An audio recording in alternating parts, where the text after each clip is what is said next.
Assalamualaikum warahmatullahi wabarakatuh.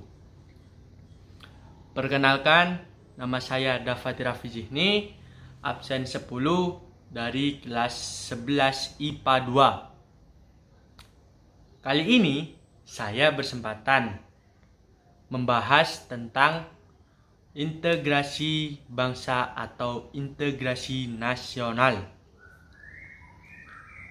Pertama, saya akan membahas apa itu integrasi bangsa atau integrasi nasional.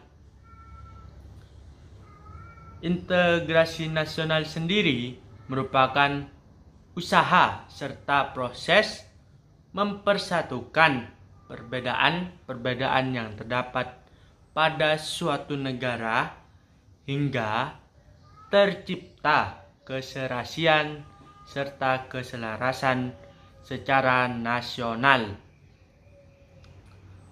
Ada juga pengertian integrasi menurut para ahli.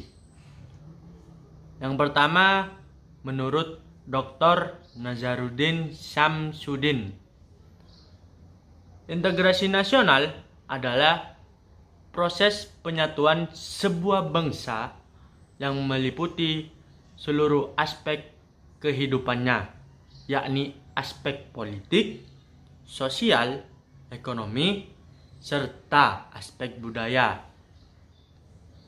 Jika menurut Myron Weiner, integrasi nasional merupakan proses dari bermacam kelompok sosial dan budaya ke dalam satu wilayah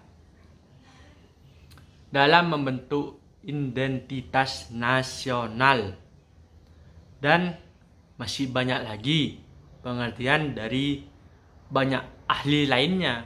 Yang kedua, saya akan bahas ancaman integrasi nasional. Ancaman terhadap integrasi nasional dapat dibedakan menjadi dua, yaitu ancaman militer dan ancaman non-militer. Ancaman militer sendiri dibagi menjadi dua, yaitu ancaman militer luar negeri dan ancaman militer dalam negeri. Ancaman militer luar negeri sendiri ialah bentuk ancaman yang datangnya bersumber dari pihak eksternal atau dari luar negeri. Contohnya seperti pelanggaran batas negara yang dilakukan oleh negara lain. Yang kedua, pemberontakan senjata yang dilakukan oleh negara lain. Yang ketiga, aksi teror yang dilakukan oleh terorisme internasional.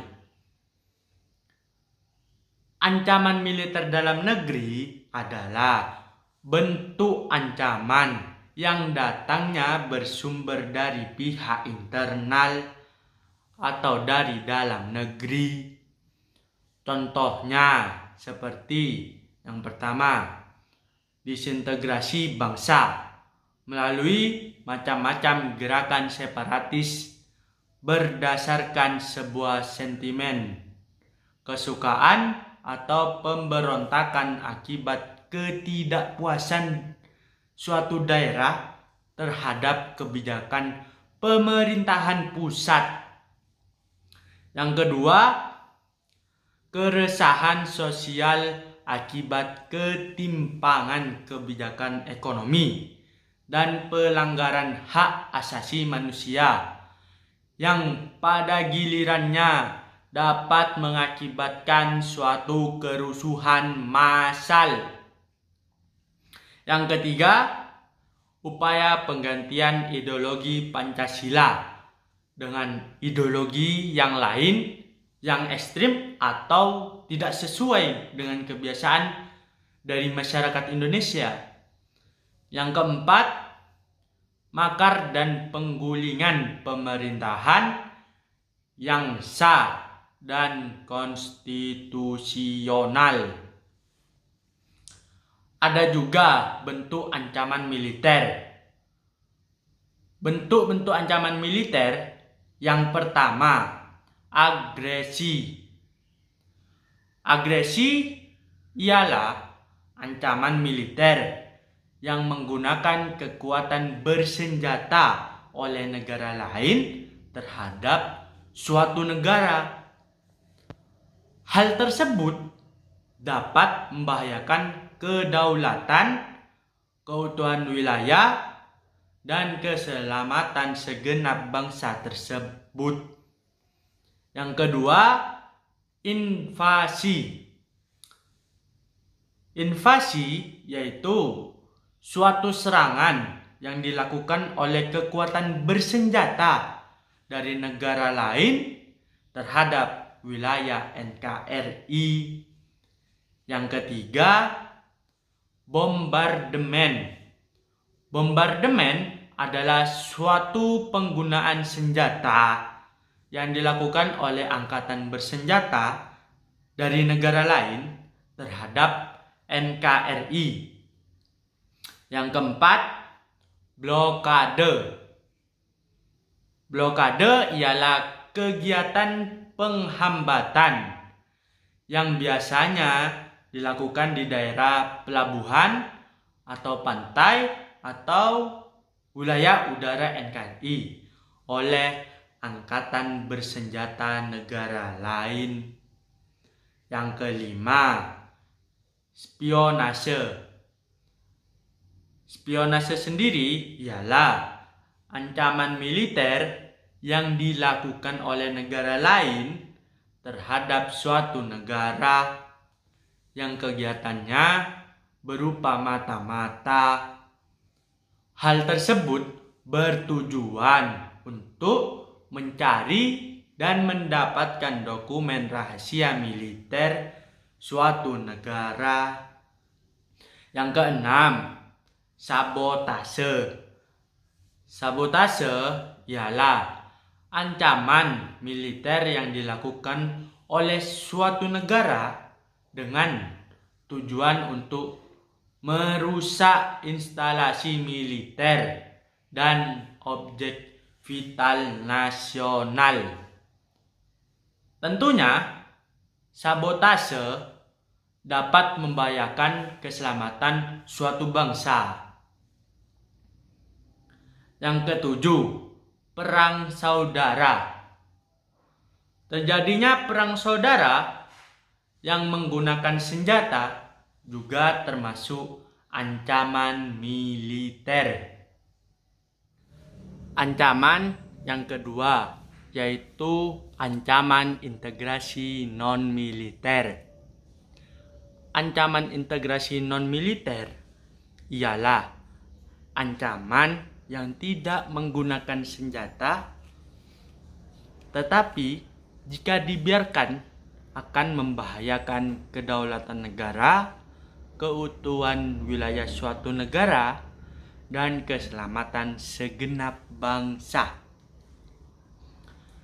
Contoh ancaman non-militer antara lain: yang pertama, pengaruh gaya hidup kebarat-baratan. Yang kedua, tidak mencintai budaya sendiri. Dan yang ketiga, tidak menggunakan produk dalam negeri. Adapun bentuk-bentuk ancaman non-militer yaitu yang pertama, ancaman berdimensi ideologi. Ancaman tersebut pernah terjadi pada Uni Soviet yang mengalami perubahan dari ideologi komunis menjadi liberal. Sistem politik internasional mengalami perubahan semenjak Uni Soviet runtuh, sehingga paham komunis tidak populer lagi. Yang kedua, ancaman berdimensi politik.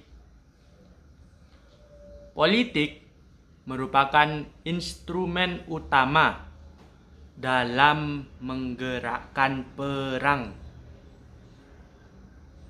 Hal ini membuktikan ancaman politik bisa menumbangkan suatu rezim pemerintahan, bahkan juga bisa menghancurkan suatu negara. Dan yang ketiga, ancaman berdimensi ekonomi. Ekonomi merupakan satu di antara penentu posisi tawar dari setiap negara dalam pergaulan internasional. Kondisi ekonomi tentu sangat menentukan dalam pertahanan suatu negara. Jadi, sekian pembahasan saya tentang apa itu integrasi nasional dan ancaman-ancaman integrasi nasional. Jadi, sekian pembahasan saya tentang apa itu integrasi nasional dan ancaman integrasi nasional. Kurang lebihnya mohon maaf. Wassalamualaikum warahmatullahi wabarakatuh.